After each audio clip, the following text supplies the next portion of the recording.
All right. Welcome back to another episode of the SFL show where we like to talk sports, family life. My name is Darius Barnes and I'm happy to be back with you all another week. Got a couple of things I want to talk about as we are getting ready to hit the midway mark of our NFL and our college season. It's going to get real good now because basketball is getting ready to start. If you're a hockey fan, hockey's getting ready to start. We're in the playoffs for baseball. So this is that time of season where it's like pick your flavor, because we got all of it going on right now. So I got a few things that we're going to talk about. Of course, we're getting ready to close out the last quarter of the year. We're in October. So as the year comes to an end, that's when sports really start to ramp up. On the when it comes to the different sports. This is when things are getting really heated. It's getting started. So we're gonna have quite a few subjects to go over. So let's go ahead. Let's dive right in. Of course, we had probably our biggest upset week in college football this week. I hadn't seen this type of week in a while, to be honest. Every now and then we have a week where you have two or three upsets in college football, but this weekend, man, there were maybe five or six that we were able to witness. We'll talk about those, of course. The NFL was probably the best week of the NFL as well. We had some really good games this week, so we'll talk a little bit about that as well, and we'll see if we can end it with some family things that are probably pretty interesting as we get ready to go, or we get ready to witness a catastrophic storm over there in the Tampa and St. Pete area. We'll send our prayers out to those individuals, and hope that they are able to get through what is coming their way. So that we didn't want to end it on a downer, but we always want to make sure that we are extending, those of us that believe in it, prayer to those who need it. So that's what we're going to try to do. So let's go ahead. Let's get started and let's talk about the college football weekend. Great weekend of college football, I will say. And you can't help but start with the number one team in the country, the Alabama Crimson Tide. Of course, not the biggest Alabama fan. I respect Alabama for who they are, what they've been over the last couple of years. But those of you that know me, I know my disgruntled mindset when it comes to Alabama. They had Nick Saban as their head coach for the last 15 to 17 years, and of course, before he was in Alabama, he was in Miami. And of course, he told us Dolphin fans he weren't going to leave, and then he ended up leaving. So I've always held that against Alabama. Nevertheless, of course, we know who Nick Saban is and what he was for that college town and for that team. And I think that you probably saw why Nick Saban is who he is in this game against Vanderbilt, which was unimaginable for them to lose. I mean, honestly speaking, no one would have imagined them losing a game at Vanderbilt. So it was an interesting game because you could see from the beginning the letdown. You can just see it. You could just see them just exhale from, okay, we're not in Georgia. Of course, last week they had this huge game, emotional game with the Georgia Bulldogs. Of course, those are two teams that are always going to bump heads when it comes to being at the top of the SEC. I predicted, and I didn't get a chance to talk about this last week, but I predicted that game would not be close. No, that Georgia Alabama game, and we're going to get back to the Vanderbilt game, but I predicted that that game would not be close because I felt like Alabama explosiveness would eventually just be too much for Georgia to come back from. I didn't feel like Georgia had enough explosive players. Not that they don't have talent, but explosive players to keep up with the explosive players that Alabama had with Jalen Milroe. He's quarterback. He can take it 80 yards in any play. You have Ryan Williams. You have Jam Miller. You have a bunch of explosive players that are able to just take it to the house like that. And I felt like Alabama's defense would be able to negate some of those big plays, and that explosiveness would just take over, whatever the case may be. And for the first half of that Georgia game, I looked like I was right on point. I was like, "Oh man, I look like a genius here." Not that being right is a big thing for me, but Alabama was putting a pretty good beating on them in the first half, and of course, the second half comes. Georgia catches up and makes it more of a game. They actually take the lead it was great plays from Jalen Milroe and Ryan Williams, and of course, win this game in Georgia. Don't want to spend too much time on that because that was a couple of weeks ago. So then you get to this Vanderbilt game, and you can just see the letdown. I mean, from the beginning, you could just see them kind of exhale, and they don't come out with the same intensity that they came out with when they were playing against Georgia. And I think that's what separated Nick Saban from some of the other coaches. Nick Saban actually never let his team have letdowns. No, ever. No, he always wanted to make sure that they were prepared for the next challenge. And I think that's what happened with Alabama. I don't think that they carry that same level of intensity. And you match that with a team that already feels disrespected because of comments that were made, and you add it with just a little bit of talent. Now, all you need is a little bit of talent and a couple of playmakers, and anything can happen. And you saw that in that Vanderbilt Alabama game, where you had Vanderbilt beat the number one team in the country. No, and they actually, and I hate to say it, they actually kind of dominated him because that Alabama defense could not stop them. I was watching the end of that game, and I remember saying, okay, if Alabama stops them here, they can win this game. And Vanderbilt will go down and score another touchdown. And then Alabama would strike back fast. I'd be like, all right, this is Alabama chance. If they can stop them here, they got a chance to win this game. And Vanderbilt will go right back down the field and put more points up. And I was like, this is crazy. No, even in those last drives, I'm like, if they stop them on this second down or this third down, they can get the ball back and they have the ability to strike fast and win this game. But they couldn't stop them. They could not stop them. It was one of the craziest things that I ever seen, where Vanderbilt is just moving the ball how they want, when they want, on an Alabama team that is ranked number one, at the time. So, huge upset, of course. No, got some family members that root for Alabama. Mainly that lives in this house. We won't say any names. They did not take that very well. But I understand. I understand you wouldn't take very well losing to Vanderbilt. But I'm sure Alabama will bounce back. What's going to be interesting is the the vow that Kalen DeBoer gets for losing to Vanderbilt. No, we know here in Alabama that they are not reasonable when it comes to this football team. They are not reasonable at all. And losing to Vanderbilt is probably a sin here. And it's going to be interesting to see what the uh, what is going to be for Kalen DeBoer. I mean, I would not be surprised that if some of the fans are saying, "Hey, if he loses another game, we're going to have to get rid of him." I mean, that would not surprise me because that is just how Alabama fans are. I think they are still going to be a great team. I think they will still be in the playoffs. To be honest, they're a lot better than I thought they were. No, that I thought they would be. In his first year. So I think that they'll be okay. No, I still think they will probably be in the SEC championship game and may even win it.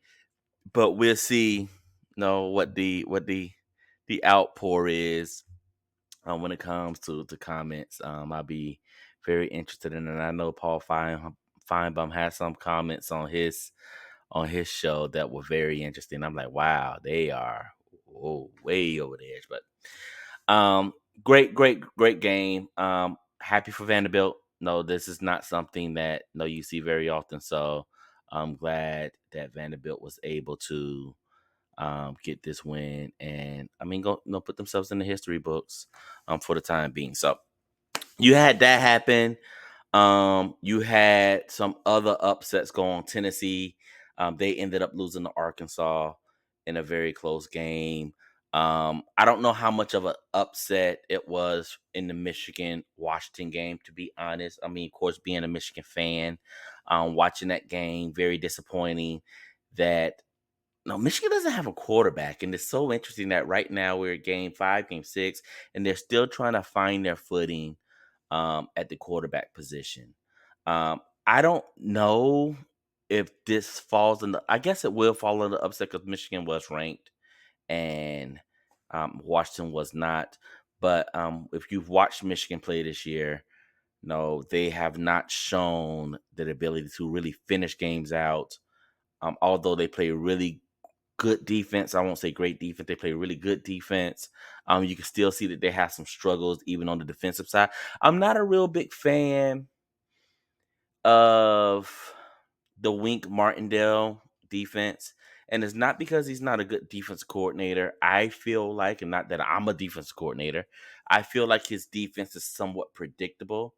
I liked when we had the Jesse Mentors and the Mike McDonald's because they had a little bit more versatility. They were a lot more. No, you just didn't know what they were gonna do. You didn't know where your blitzes were coming from. You didn't know exactly how the scheme was going to go. It was always they kept you on the toe. They were just more innovative to me. Maybe that's that young mind. They were just so much more innovative. Whereas with Wink, you kind of know what's coming. You know when the blitzes are coming. You know where they're coming from. Things of that nature. It's not like he disguises them in a good way. Kind of like those traditional defenses that Michigan used to have, where you saw they were stout up front, but if you had the right offensive scheme, you were able to beat it. And that's what you're starting to see with Michigan on defense, where teams are scouting them, they're seeing what they're trying to do, and they're just able to just counter whatever it is that Wink Martindale is throwing out there. I would love for us to go out and get one of those young, innovative minds again and make that defense a little bit more unpredictable. That way, we can stop some of this new style spread offense. On the offensive side, I think it's just a matter of finding a quarterback that can complete passes. To be honest, that just gives them a threat. One thing that we have not seen this year is a consistent pass completer, someone that can just go out there, run the offense, run the play. I don't even know how good Michigan's receivers are because we don't really have a quarterback to throw the ball to them. So that means that they can just kind of crowd the box, stop Donovan Edwards, stop Khalil Mullins, and no, our only counter to that is trying to throw out passes to no Colston Loveland or no in routes or no crossers to some of the receivers that we have and or screen passes, and that's not going to really get it done on the offensive side. And you saw that in this game against Washington. We just couldn't get anything done on offense. Valiant effort. You saw Michigan take the lead 17-14, but then there were a couple of turnovers, and with those turnovers, there came points, and we just couldn't recover from that. So you had Michigan lose. Like I said, um, you had the other Tennessee lose. So you had Tennessee, you had Alabama, you had Michigan as a top 10 team lose. We're gonna get to the Miami game because that was a pretty interesting game as well. And there were a lot of surprises in that game, and I tell you how that went for me, because I didn't even stay up for it, and woke up to the news that Miami had done what they done. I think Missouri ended up losing to Texas A&M, and they were in the top 10. So no, that was another team that lost. I think Ohio State went ahead and they just beat the brakes off. Um, they played Iowa, so that wasn't no pretty close game. So yeah, you had a few teams that are in the top 10, 4 or 5. just lose. Just lose to teams that you just wouldn't expect them to lose to. So that made it a very interesting week of college football. Of course, it was closed out by our night game, which is where game day was, and you had the Hurricanes go up against Cal.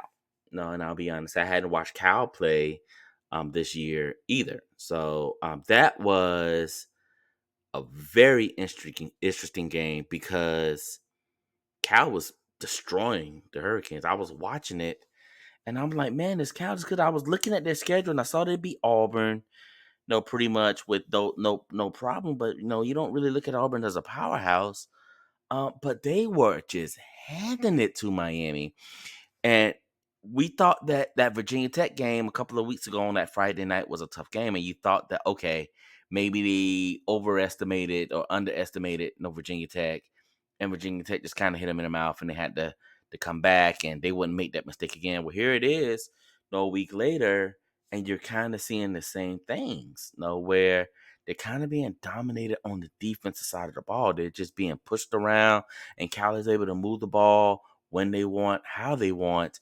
And Cal honestly takes a 28-10 lead, I think. And I think then they go to 35-10 in the second half in the third quarter. And I'm gonna be honest, I went to bed. I went to bed. I was like, well, this game is over. No, I'm not going to worry much about it. Yes, being from Miami, I do want to see them succeed. But I was like, well, no, game's over. This is one of those games where you just see Cristobal lose in the past, where probably a team that they're probably better than, more talented in, but maybe coaching scheme and things like that just wasn't there. His team has an off day or off night because it was West Coast time. So kind of explainable, I guess, to a degree.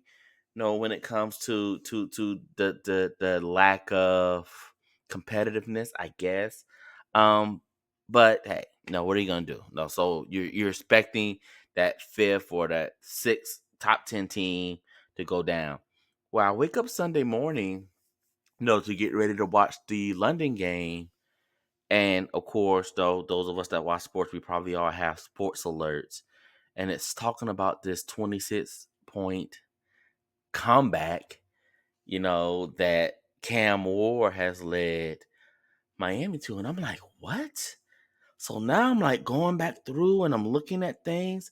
And Miami was able to come back and win that game in the fourth quarter. Not even overtime, in the fourth quarter. And I'm like, man, how good is this Cam Ward kid? Because this is kind of the second week he's done that. I saw the interception that he threw. It was a pick six, probably one of the worst throws I've ever seen. He's rolling out to the right. He throws the ball, crosses his body all the way to the left. No, DB picks it off, runs it back to the house. And you're kind of thinking that the game is probably over there, to be honest. But no, I mean, this kid does not seem to be afraid of anything and was able to lead his team back to a victory. So props to Miami, but you absolutely see if they were to lose a game this year, how that would go. And I know that was something that I heard on I think Libertar show. He was saying that you see it. This is probably how they're going to lose a game this year. But now celebrate them. No, celebrate them. That was a great win. Humongous win. It keeps them undefeated as you get other teams that are dropping because they're losing games. They're continuing to rise, and it just makes their chances of making it to the 12-team playoffs a little bit easier, a little bit better. So, props to the Canes. Props to the U. Keep doing what you're doing and representing home. So, all in all, great week of college football. And then we switch over to the NFL and also a pretty decent week in football games in the NFL. They started out the morning with or started out today with the morning game in London with the Jets and the Vikings. Now here's the interesting thing that I was kind of asking my father when it comes to the Vikings. Are they as good as their 5-0 record? Because when you look at the teams that they've beaten, The teams that they have beaten were teams that people were projecting to either win the Super Bowl or at least win their division. I mean, there's a 49ers win in there, there's a Jets win in there, the Packers win in there. I mean, they're really beating the teams that people thought were going to be good. And they're doing this with Sam Darnold. And that's not to slight Sam Darnold, but we never thought of Sam Darnold being a maybe no, when he was drafted, they thought he would be, but we never thought of Sam Darnold as being a team that was going to lead a team like this. No, I'll just say it that way. I don't want to be too disrespectful to Sam Darnold. He may watch this one day. But we never thought of Sam Darnold being a guy that is going to lead a team, to no prominence or playoffs or even championships or things of that nature. After seeing him the first couple of years and the seeing those things, this, that, whatever. Well, now he's over in Minnesota and he's winning these games. And although he's not playing the best every game, he's not losing games either. And I think that he does deserve credit for not losing games. Yes, no, he has a turnover here, turnover there, whatever the case may be, but he's not making that huge turnover that absolutely just flips the game. Now, as a matter of fact, there are a couple of times where teams have made it close and I've seen Sam Darnold drive them back down the field to put more points on the board, things like that. I've seen him do more of that this year than I've seen him be the reason why teams are making it close. So it's going to be interesting to see what happens when JJ McCarthy gets back because JJ McCarthy is who they were projecting to be their starting quarterback. And when he comes back off injury, whether that be next year, end of this year, whatever the case may be, it's going to be interesting to see how they handle that if Sam Darnold continues to play how he's playing. It's kind of going to remind me of that John Kitna year where he was in, I think he was in Dallas, and he had that really good season where he had that Pro Bowl year, but they already had a quarterback that was coming in. So it's going to be interesting to see how that works and how they deal with that, how they monitor that. So um, I like Minnesota. I like what they're doing. Their defense is phenomenal. I like how they're playing, and no, them and Detroit. It's gonna see how that division shakes out. No, so you had that Detroit. I'm sorry, Minnesota Jets game where Minnesota just pretty much dominated them in the first half. You saw Jets try to make a comeback later in the game in the fourth quarter, had their opportunities and just wasn't able to pull it out. And they ended up losing it. The Jets are an interesting case. They just fired their coach Robert Saleh today, and I don't understand why because I don't feel like nothing that's going on is his fault. But when you look at the Jets, we know what the defense is. We know how great the defense is.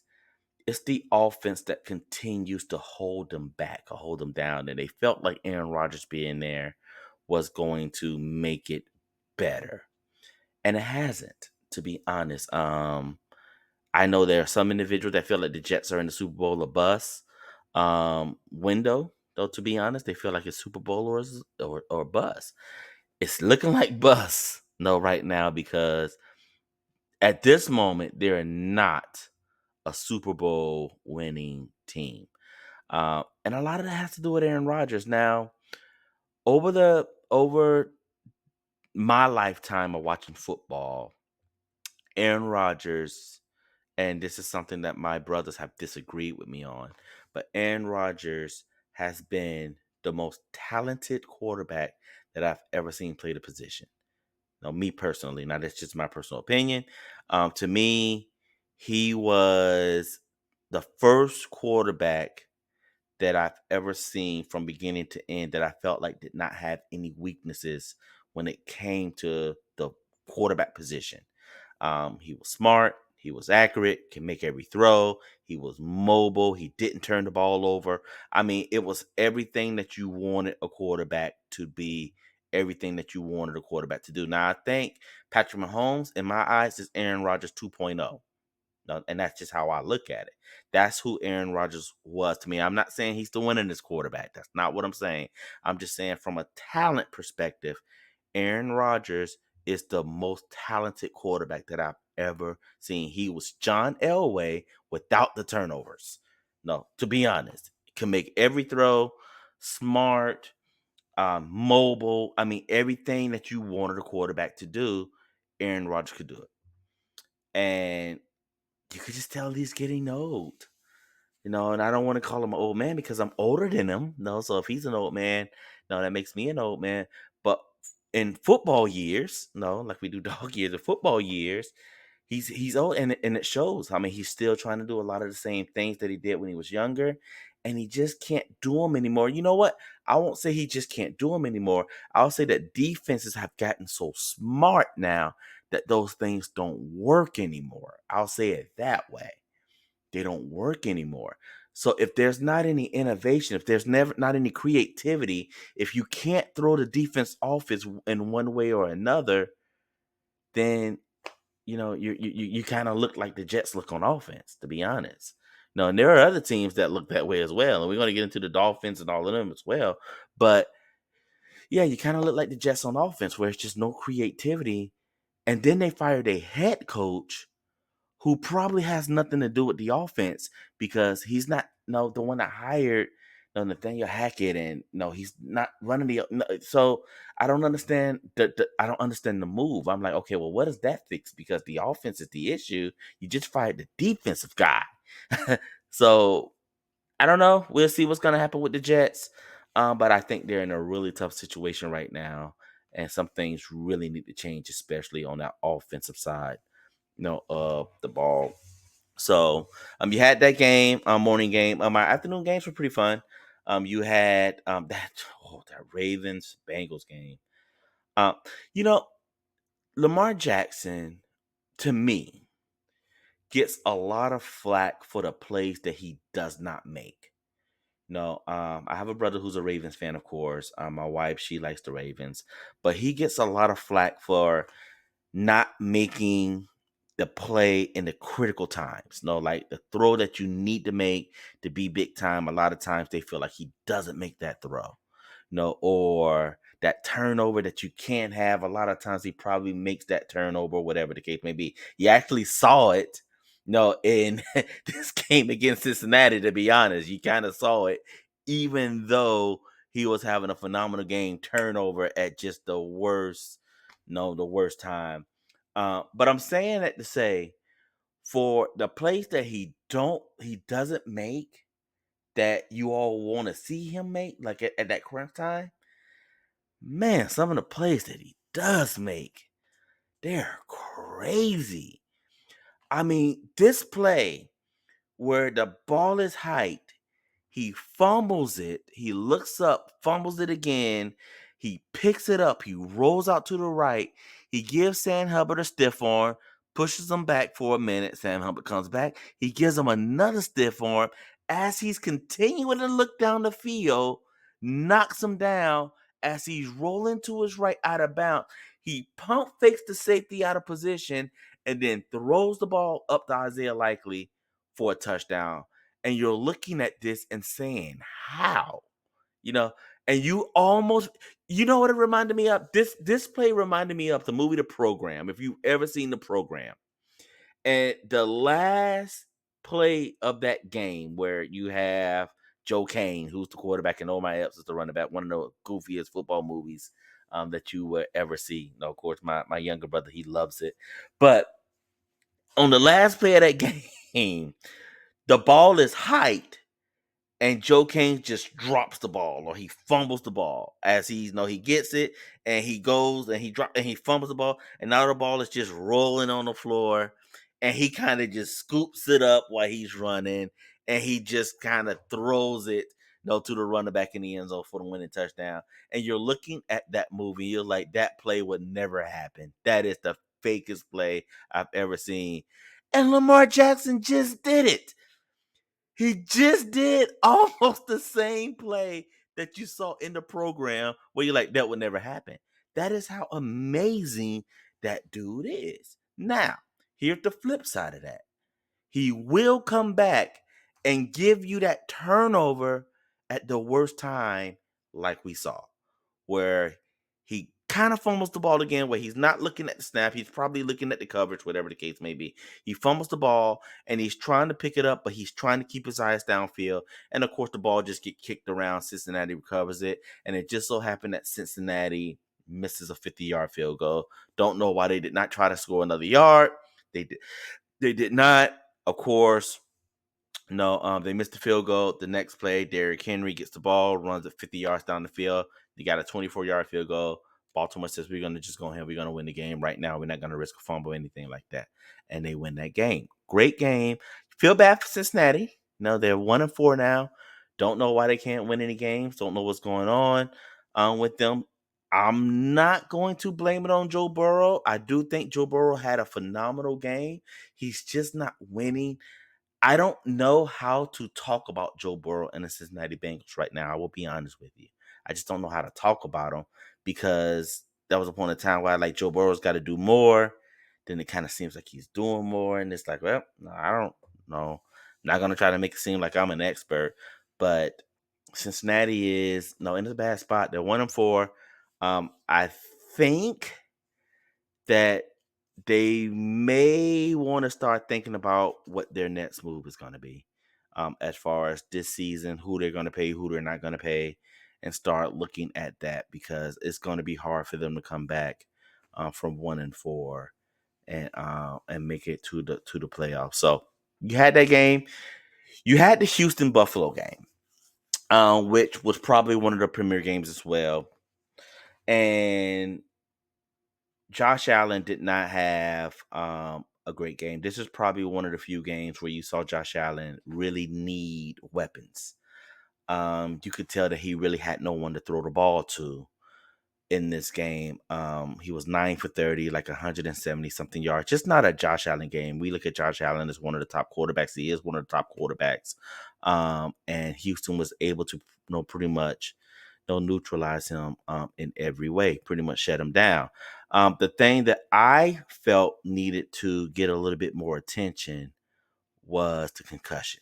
And I know that we're going to say, well, they didn't say it was a concussion, but if you watch that play, Josh Allen is concussed.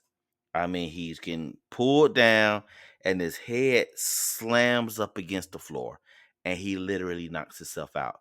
His hand kind of does the little thing, but it's pointing down. It's pointing down. So it doesn't look like Tua's look, but he's out. There's smelling salts involved.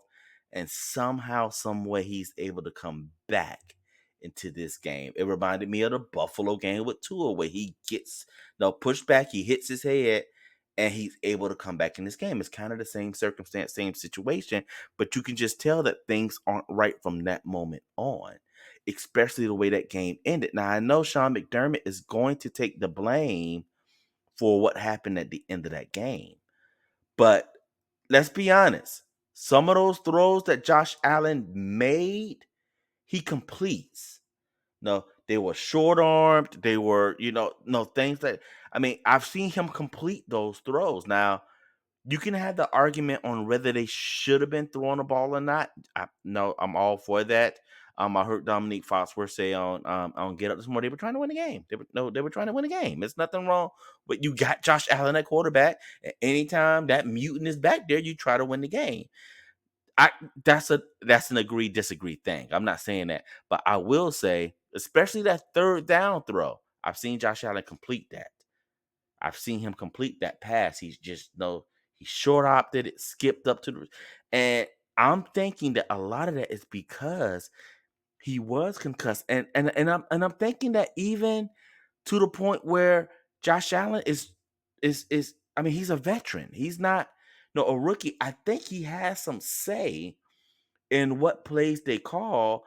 And even if Joe Brady is saying, hey, let's go for something here.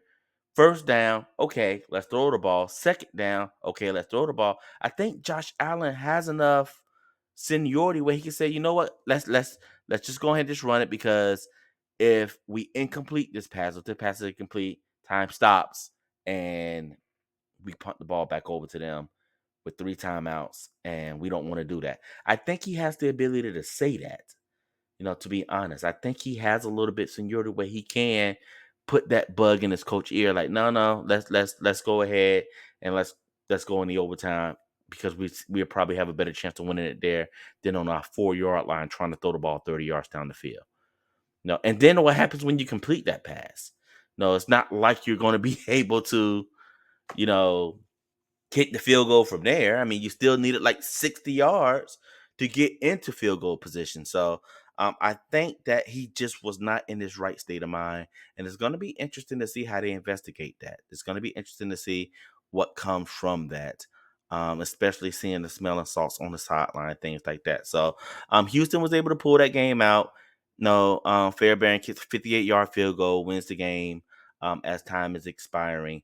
But man, that is a game that I feel like Buffalo just gave away.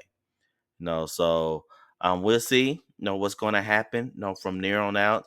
Sean McDermott is always. I'm not going to say on a hot seat, but it's kind of like, should we get rid of him? Should we keep him? Should we get rid of him? Should we keep him? I think he's a great coach, to be honest. But I don't know how what the outpour is going to be. With how that game ended. So you had that one, which was a great 1 o'clock game. You had Dolphins Patriots. Not that it was a great game, but me being a Dolphins fan, me being a Dolphins guy, of course, that is also a game that I paid attention to. Dolphins got their first lead of the season in this game. They got the ball, they drove it down the field, kicked the field goal, 3-0. No, boom, their first lead. And then you saw the Patriots go down, score a touchdown, and that was pretty much the scoring for the most part until you got to the second half, and there was a couple more field goals that the Dolphins kicked. I think they ended up kicking 3 field goals, made it like 9-7 or something like that. It was a weird score, low scoring, just that, whatever. No excitement whatsoever. You're talking about two teams that can't put up points, that won't put up points. We have a fantasy football league. No, not to change the story, but we have a fantasy football league for our family, and my mother keeps playing Dolphin players. And I'm like, why are you playing Dolphin players on offense? You should not be playing any Dolphins players on offense. So I don't know why you're doing that. I do have Jalen Waddle on my team. He has not played since Tua got hurt. Because we have not seen this Dolphins offense be able to produce any points since Tua got hurt. So the Dolphins were able to win this game. They were able to pull it out. They scored a touchdown with 2 or 3 minutes left or something like that. And the Patriots actually drove the ball down the field, and they actually scored a touchdown that was called back because the receiver did have his foot out of bounds. And of course, they were able to stop them on defense and win the game 15-10. So, um, good win for the Dolphins. That puts them at 2-3. It's amazing because everyone thought that AFC East conference was going to be the conference that could make some noise. They're like, hey, we could get 3 teams in the playoffs from this conference with the Dolphins, the Bills, and the Jets. Of course, no one thought the Patriots would be any good, but people did feel like this would be a conference that was going to be pretty tough. And now you're having the Dolphins and the Jets being 2-3, and the Bills being 3-2. And matter of fact, the Bills and the Jets will be playing for first place on Monday night next week. No, so no, seems like it's not the tough division that everyone thought it was going to be, but we'll see. How the rest of the year shakes out. Maybe that things will turn around. And you'll go from there. So we'll see. So you have that game. Not like I said, not really a game that was worth talking about, but being a Dolphin guy, I just wanted to get him a little bit of love. You had the Giants go up against Seattle, which was a surprise. That the Giants were able to win that game. Of course, we look at Seattle as a pretty good team, but the Giants were able to win that game. Seattle, no, they have flashes of being really good, but then they have games like this where they're losing, to a team that they probably should not be losing to. Giants were missing their number one receiver, was missing their number one running back. Yes, they pulled the game off. So, no, maybe Dayball, no, maybe he has a little bit more life in him. So you had that. You had the Chicago Bears going up against the Carolina Panthers. You had DJ Moore going up against his old team. This game was always interesting because of the trades that went on, and you just saw Chicago just pretty much dominate. Carolina, Caleb Williams had a pretty good game. Of course, as the first pick, you like to see the progression of those guys. And Jaden Daniels is just leaving them behind. So it was good to just see Caleb Williams get some love out there because the way Jaden Daniels is playing is kind of unheard of right now. And the way that they beat Cleveland was just ridiculous. And Deshaun Watson, uh,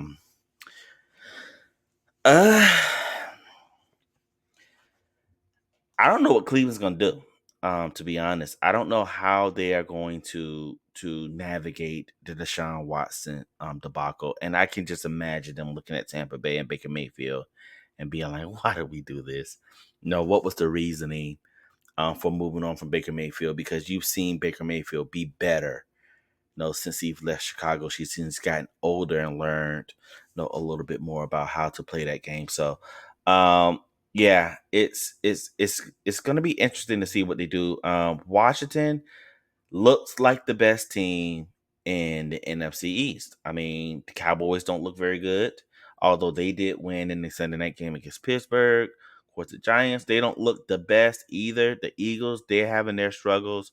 But Washington looks like a really good team with a really good quarterback, with a defense that can make stops. And that's kind of what you want. And yeah, I mean, if you were to ask me right now who's going to win the NFC East, I would say the Commanders. No, I mean, who else would you say? No, I would say the Commanders. I would even go this far. I'm a little scared. Commanders have the best quarterback in the NFC East. I'll say it. I think they have the best quarterback in the NFC East right now. And that's not to take anything away from Dak. I think Dak is really good and he deserves a lot more credit than he gets. But I think at this particular moment, if you were to ask me which quarterback would I want from the NFC East, I'm going to say Jaden Daniels. I'm not going to say Jalen Hurts. I'm definitely not going to say Daniel Jones. No disrespect to Daniel Jones because he can do things that I can't do. But I'm probably going to go with Jaden Daniels because he's playing that great of football. I saw this just, oh my gosh. I saw this video of John Gruden. I don't know what's going on with John Gruden, but he was talking about Jaden Daniels. It's just what was the weirdest thing I've ever seen. You can pull that up. Look at John Gruden video. But yes, you had the Commanders just completely just destroy Cleveland.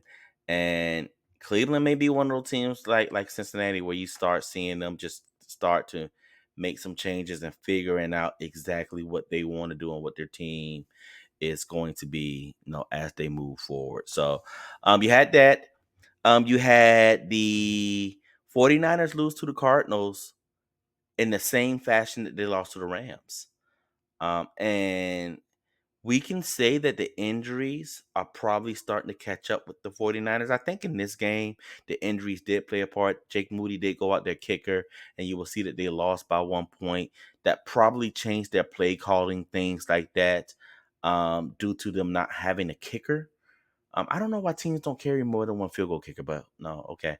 But that probably did change their play calling some. So you do see that injuries are playing a part in them, but they're losing games to teams that they probably should not be losing to the Rams, losing to the Cardinals, kind of these last second games.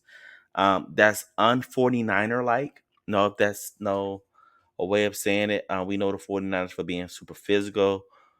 We know them for being able to close games out with their defense, things like that. And they haven't been able to do that these last couple of games. We saw Minnesota beat up on them pretty well.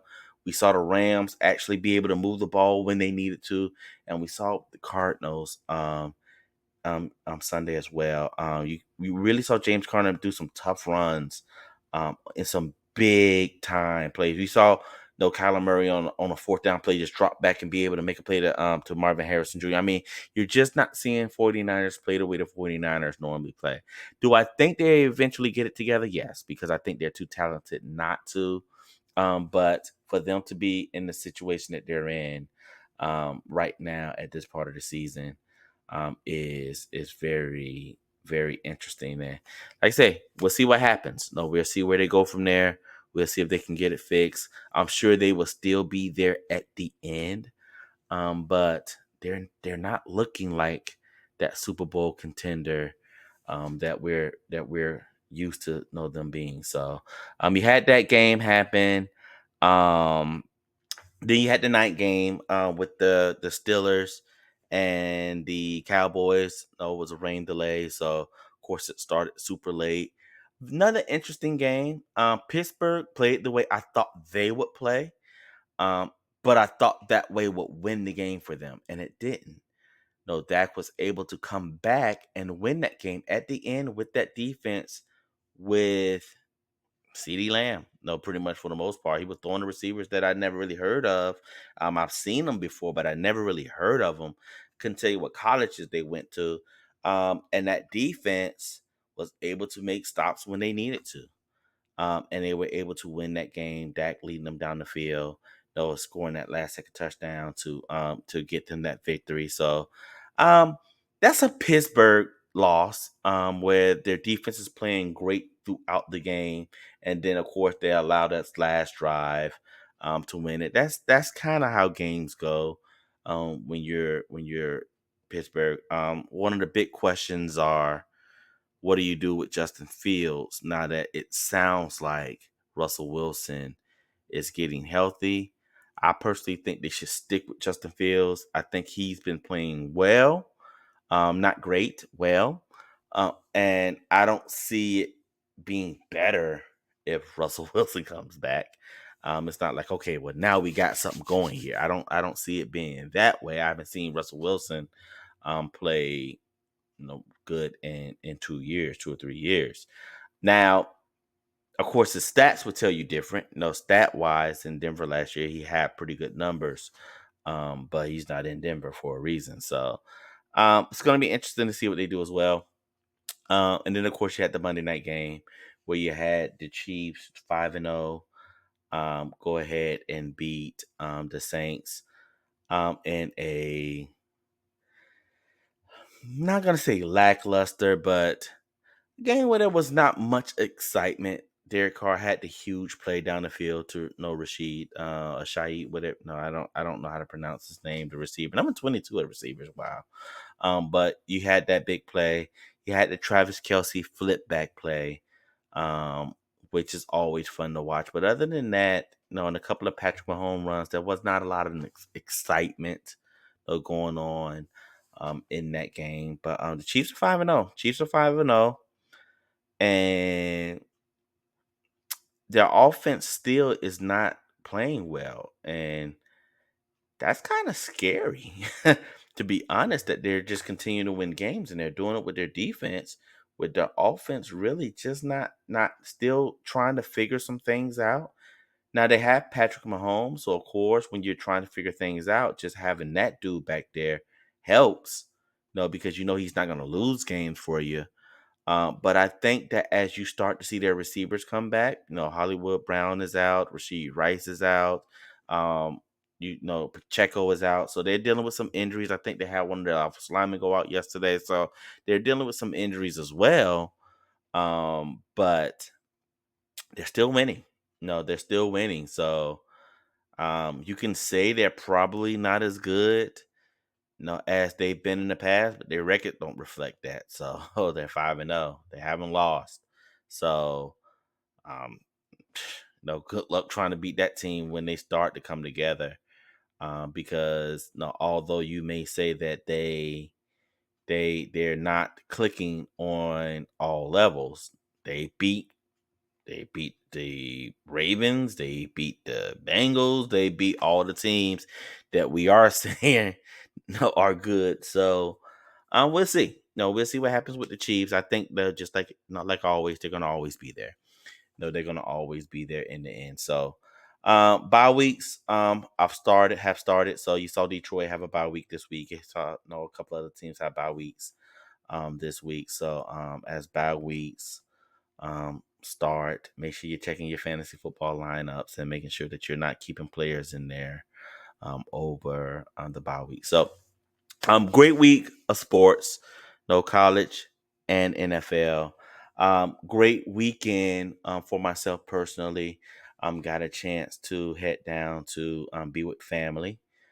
Some and I just want to bring that up because we have some tragic things going on in our world right now with this storm heading towards the Tampa, no, West Florida area, and of course, being with family, seeing them, getting a chance to spend some time with them. No, you always want to cherish those moments because you don't know what's going to happen the next day, and that's not wishing doom. Not will I ever wish doom, on anybody. But when you look at what this storm is projected to be, no, I'm afraid. I'm fearful. No, to be honest, they saying that this storm is a Cat 5, and um, the storm surge is going to be unlike anything that we've ever seen. And when they talk about that storm surge, what they're talking about is the amount of water that's going to be coming in. No, I heard someone say the wind you can kind of hide from, but the water you have to run from. So I've been looking at that, and I'm hearing all of these individuals talk about how important it is to just get out of this area. Know that if you're in that zone A evacuation, no zone, just get out of there. Even to the point where I'm hearing the mayor say, if you don't evacuate, you will die. And I have family there, and I really want them to be okay. Even to the point where I will open up my home for them. I have friends there that I was stationed with that I really want to be okay, and I want to make sure that they're safe, and I want to make sure that they're able to get through this storm. So, family, if you have family that are going to be going through this, if you got family that's deciding to just put their trust in God and stay in that particular area, let's make sure that we are praying for them because family is important. No, and it's no, it's whether you agree with everything, whether you don't agree with everything. Let's always remember that family, regardless, will be there. No, that's what we're supposed to do as a family. We be there for each other. So let's make sure that we are doing everything that we can to help our families and the families that's going to deal with this catastrophic hurricane. I did not know that when you talk about a Cat 4, Cat 5, that the word that they use to describe those hurricanes categories is catastrophic. No, it's going to be catastrophic. So let's please make sure that we're saying prayers for them. Let's make sure that we are reaching out to them in any way that we can, however we can help, however we can support.